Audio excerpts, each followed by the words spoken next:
ሰላም ውድ የሜሎና ሚዲያ ተከታታዮች፣ ዛሬ አንድ ጥያቄ ልጠይቃችሁ። ለምንድን ነው አንዳንድ ሰዎች በህይወታቸው ትልቅ ስኬት የሚያስመዘግቡት? ሌሎች ደግሞ በተመሳሳይ እድል ቢኖራቸውም ወደፊት መሄድ ያቃታቸው ለምን ይመስላችኋል? ለምንድን ነው አንዳንዶች በችግር ውስጥ ሆነው እንኳን ሀብታም የሚሆኑት? መልሱም በአንድ ቃል ይጠቃለላል። እሱም አስተሳሰብ ነው። ዛሬ ከሁሉም የስኬት መጽሐፍ በጣም ተጽዕኖ ፈጣሪ ስለሆነው ቲንክ ኤንድ ግሮው ሪች እንነጋገራለን። ይህ መጽሐፍ በሚሊዮን ሰዎች ህይወት ላይ ለውጥ አምጥቷል። እስከ መጨረሻው አብራችሁ ቆዩ። ህይወታችሁን ሊቀይር የሚችል ሀሳብ ታገኛላችሁ።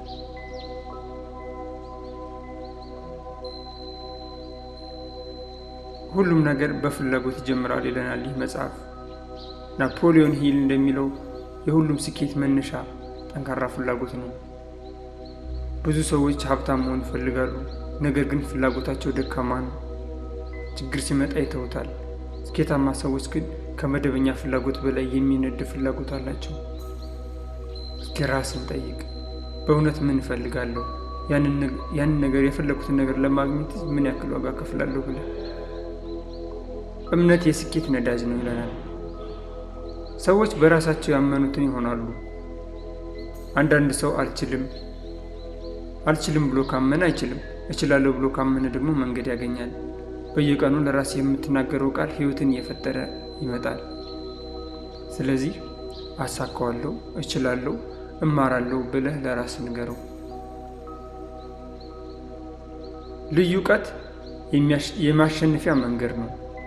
ብዙ ሰዎች መረጃ ይሰበስባሉ፣ ግን ገንዘብ አያገኙም። ለምን? ምክንያቱም መረጃ ብቻውን ዋጋ የለውም። ዋጋ ያለው በአንድ መስክ ላይ ባለሙያ መሆን ነው። ማለትም ዩቲዩብ መስራት ከፈለክ ዩቲዩብን ተማር፣ ቢዝነስ መስራት ከፈለክም ቢዝነስን ተማር። ይህ ልዩ እውቀት ከሌሎች ይለያል።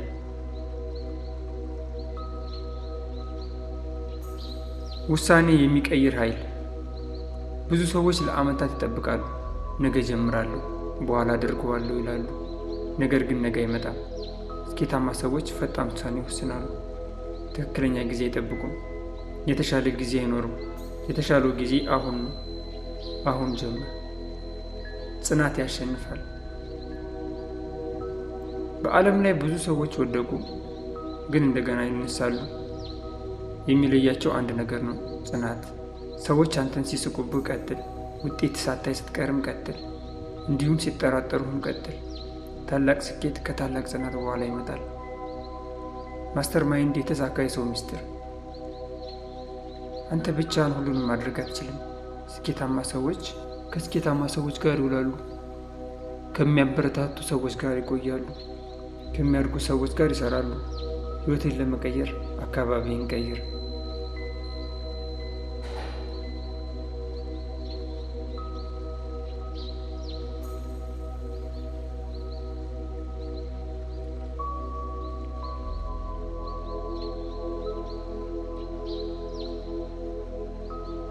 ፍርሃትን ማሸነፍ።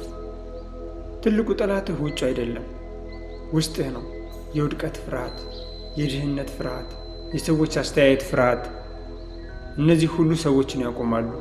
ነገር ግን እርምጃህን መውሰድ ፍርሃትን ያሳንስልሃል፣ ወደ አሰብኩ ግብ ለመድረስ ይረዳሃል። ቲንክ ኤንድ ግሮው ሪች የሚያስተምረን ትልቁ ሀሳብ አስተሳሰብ ሀብት ከአስተሳሰብ ይጀምራል የሚለው ነው። ጠንካራ ፍላጎት ይኖርህ፣ በራስህ እመን፣ እውቀት ሰብስብ፣ ውሳኔን ወስን፣ ጸንተህ ባመንከው ቁም፣ ከጠንካራ ሰዎች ጋር ተባበር። ይህንን ካደረግህ ዛሬ ያለህበት ቦታ ነገ የማትሆንበት ቦታ ይሆናል።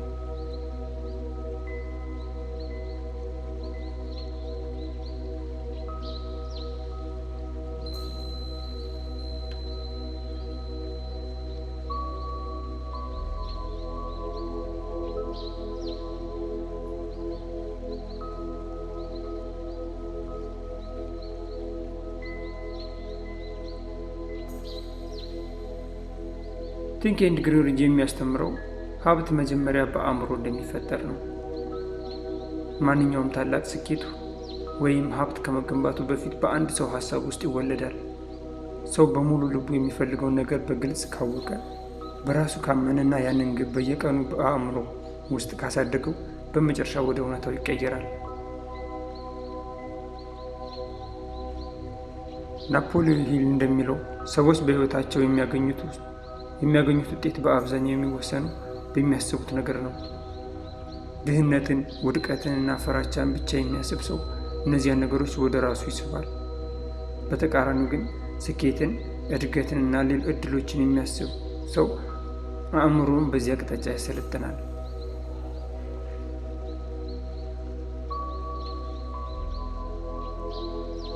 መጽሐፉ የሚያብራራው ፍላጎት ብቻ እንደማይበቃ ነው። ፍላጎት ከእምነት፣ ከትክክለኛ እቅድ፣ ከውሳኔና ከጽናት ጋር ሲጣመር ወደ ስኬት ይመራናል። ብዙ ሰዎች ሲወድቁ የሚያቆሙት እዚያው ነው። ስኬታማ ሰዎች ግን ችግርን እንደ ትምህርት ያሉ። ለእነርሱ ውድቀት ማለት መጨረሻ ሳይሆን ወደ ቀጣዩ ደረጃ የሚወስድ መንገድ ማለት ነው።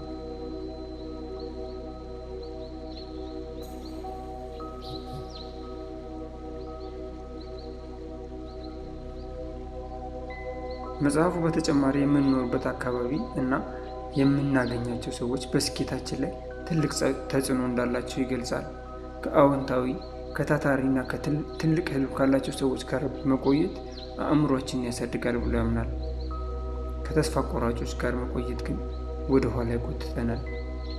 በመጨረሻም መጽሐፉ የሚያስተምረው ትምህርት ሰው አእምሮን ሊያስበውና ሊያምነው የሚችለውን ነገር ማሳካት ይችላል ይለናል።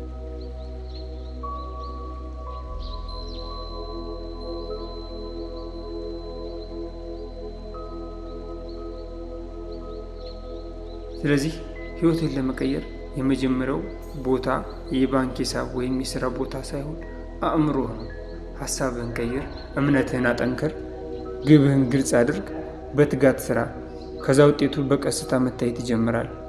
ሰላም ውድ የሚሎና ሚዲያ ተከታታዮች፣ እስካሁን አብራችሁን ስለነበራችሁ አመሰግናለሁ። እኔ ያቀረብኩላችሁ ጌትነት ነኝ። ሀሳብና አስተያየት ካላችሁ በኮመንት ሴክሽን ጻፉልኝ። እወዳችኋለሁ። በቀጣይ ቪዲዮ እስከምንገናኝ ድረስ ሰብስክራይብ፣ ሼር እያደረጋችሁ ጠብቁኝ። አመሰግናለሁ።